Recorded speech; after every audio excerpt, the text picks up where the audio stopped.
Something dark is unfolding in Minnesota, and for a long time almost no one was paying attention.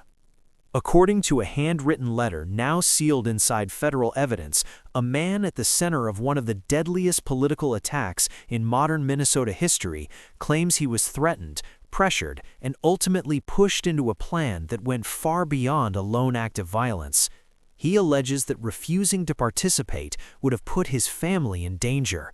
And most disturbingly, he claims the orders did not come from the shadows, but from the very top of the state's political structure.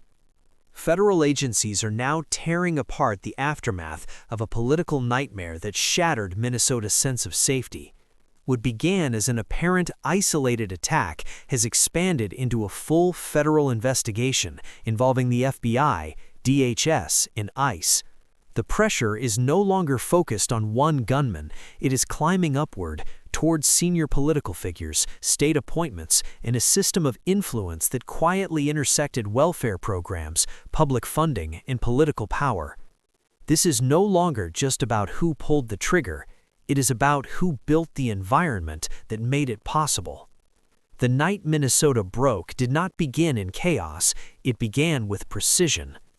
Just after 2 a.m., a man later identified as Vance Bolter arrived at the home of State Senator John Hoffman. He was disguised as law enforcement. He carried a badge, tactical gear, and the confidence of someone who expected the door to open. When it did, gunfire erupted at close range. Hoffman and his wife were shot repeatedly. Somehow they survived, barely, and that survival would expose everything that came next. Roughly 90 minutes later, Bolter moved again. A different suburb, a different target, the same method. Brooklyn Park police were already on high alert by the time officers approached the home of State Representative Melissa Hortman. They were conducting a welfare check, hoping to prevent what they feared was unfolding. They arrived seconds too late. As officers neared the house, gunfire rang out. Bolter forced his way inside. What happened inside that home was not rage. It was an execution. Melissa Hortman was hunted through her own house. She was shot multiple times while trying to escape upstairs. Her husband, Mark, was killed near the entryway. Their family dog was shot as well. Investigators later confirmed a fifth intended victim, the Hoffman's daughter, Hope. She survived only because her parents physically shielded her with their bodies.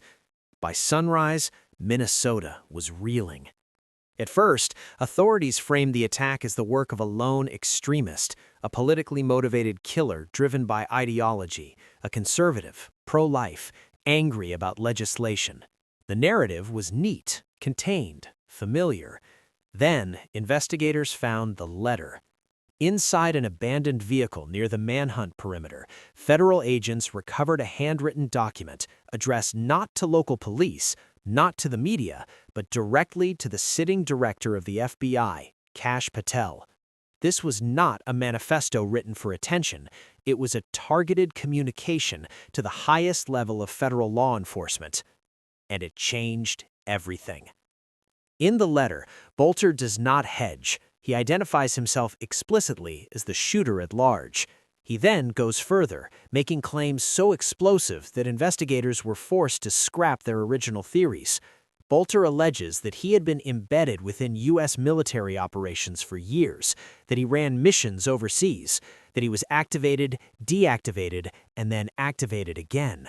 Whether these claims are true or delusional remains under investigation, but the most dangerous lines in the letter were not about his past. They were about who he says gave the orders. According to the letter, Bolter alleges that Minnesota Governor Tim Walz personally directed him to carry out targeted assassinations of high-profile Democratic officials, members of Walz's own political party. He specifically names U.S. Senators Amy Klobuchar and Tina Smith. He also alleges a plan to eliminate Minnesota Attorney General Keith Ellison through a method designed to make the death appear natural. Authorities were quick to label the claims fantastical, delusional, unsupported by evidence. But here is what they did not do. They did not discard the letter. Because federal investigators do not ignore documents that name sitting governors, outline specific assassination targets, align with real victims, and surface in the middle of the largest manhunt in state history. Even if every word were false, the letter still mattered, and if fragments of it intersected with reality, the implications were catastrophic. The letter was authenticated. Federal prosecutors confirmed it was real, recovered, preserved, logged, and entered into evidence exactly as found. Records were pulled, files reopened, not just on Bolter, but on appointments, vetting processes, and overlapping agencies. That alone told investigators this case could not stay local. Bolter now faces capital charges.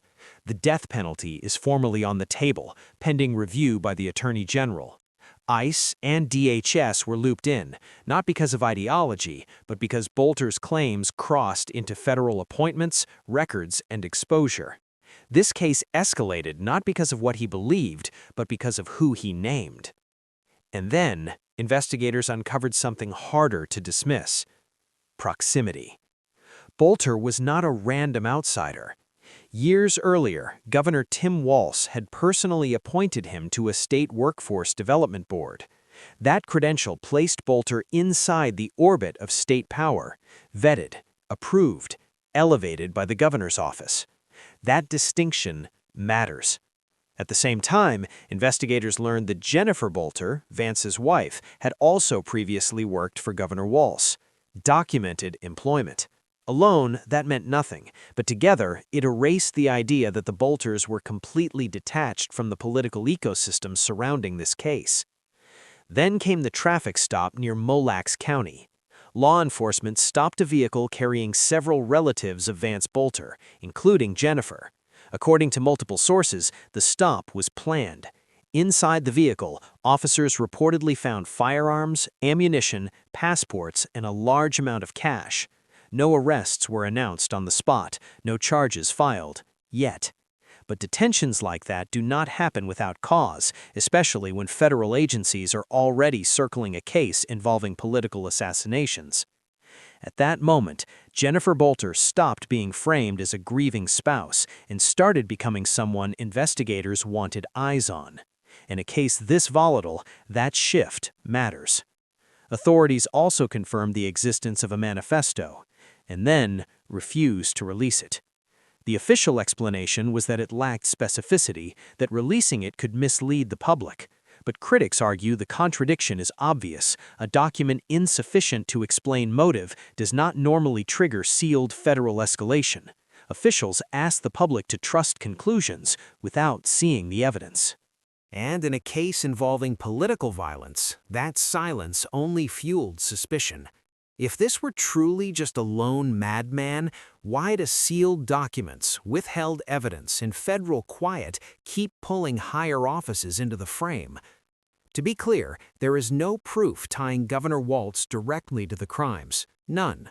But proximity has weight, and when a sitting governor is named in a confession tied to assassinations, coincidence becomes harder to sell the longer questions remain unanswered. Initially, Jennifer Bolter was presented exactly as expected: shocked, heartbroken, blindsided. In her statement, she described the violence as a betrayal of everything her family believed in. She cooperated with law enforcement, voluntarily interviewed. The media accepted the framing almost instantly. And then that narrative collapsed. Because once federal agencies shift their posture, it signals something deeper. Investigations do not widen by accident. They widen when evidence forces them to. This case is no longer closing, it is tightening. What began as a quiet night in a Minnesota neighborhood has drawn Washington directly into the crime scene. Allegations involving governors, senators, and state power structures cannot be managed quietly forever. Whether Bolter's claims prove delusional or partially grounded in reality, the system now has a problem it cannot ignore. Because when political violence erupts and the accused points upward, silence is no longer neutral. It is evidence of fear. And Minnesota is still waiting for answers.